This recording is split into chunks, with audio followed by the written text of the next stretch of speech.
Hello and welcome to JT Guitar. Today we're here with Chris from Gordon Smith, and he's going to talk us through the differences between the old Gordon Smith models made back up in Manchester by John Smith and Company and the new ones today.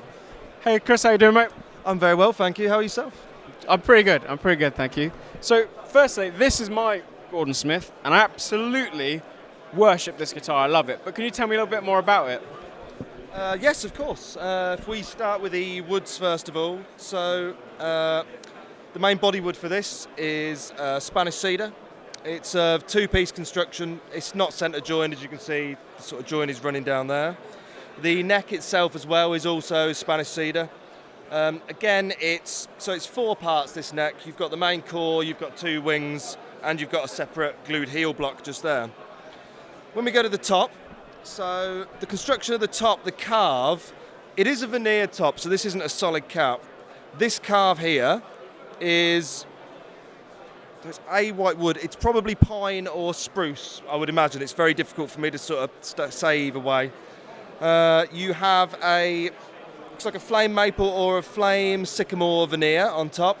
It's not book matched. You've actually got a one-piece sort of running over here, as you can see, and matching veneer placed upon the headstock there. That's the only bit that is one piece, is the veneer. So one-piece veneer.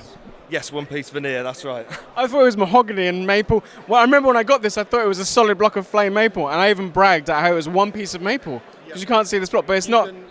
You can tell, because if you look at the figuring pattern there of the maple, it stops, and then you've got a very plain wood on the side, whereas that would go all the way through. I noticed where my plectrum's gone through the lacquer, and I can see and flick up the veneer, yeah, where it is.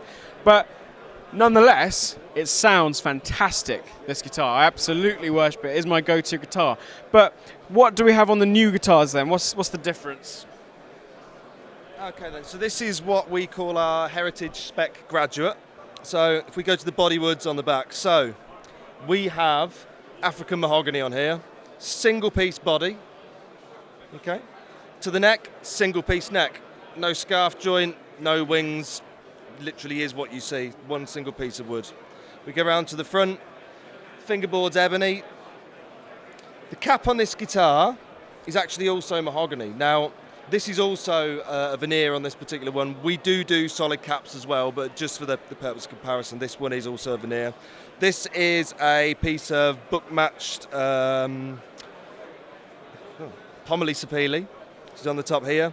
The pickups, and you've just mentioned the pickups for yourself, they're still wound to the same specification as the original, I was going to say John Smith, but actually Linda Smith wound pickups, because it was actually his wife that wound the pickups originally in the Manchester factory. They are amazing pickups as well, and they have coil taps. And I got this in 2009, and it's the first time I'd played coil taps. And I really think Gordon Smith were like the first, really, or one of the real first pushers of doing the coil taps. According to the internet, and I can't sort of confirm this, but apparently he is the creator of the coil tap humbucker. That's cool. I'm sure there's some question with that of the earlier pickup innovators, but yeah, it is status. Mm-hmm. That's really cool. And the other thing is, I noticed the fretwork's much better on this than my one. My one I've been playing for 10 years every day, but it's still a little bit scratchy on the edges. But and how much would this cost today? Okay, this retails at $12.99. This is pretty high up in our sort of specification, you know, as far as that goes. It's got all Goto hardware on this. It's obviously, as we said, the home wound pickups. You've got a full proper binding going all the way around this, whereas that's a scrape bind. So there's quite a few sort of variances between the two. Yeah, well, did you say $12.99? $12.99. It's a lot of guitar for $12.99, because I don't know any guitars at that price that I like the pickup as much as on here.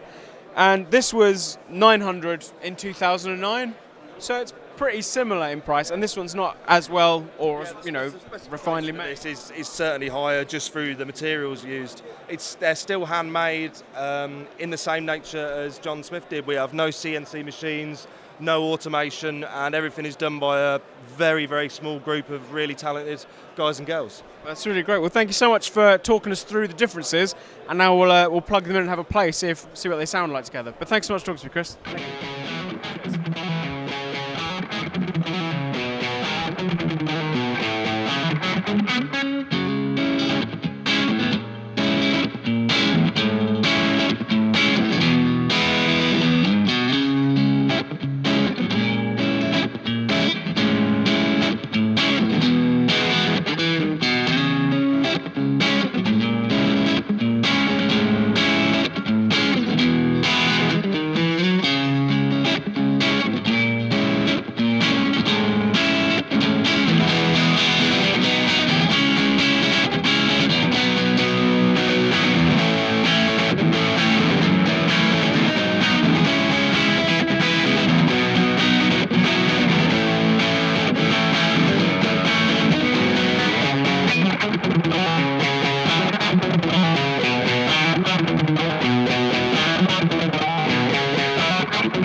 you.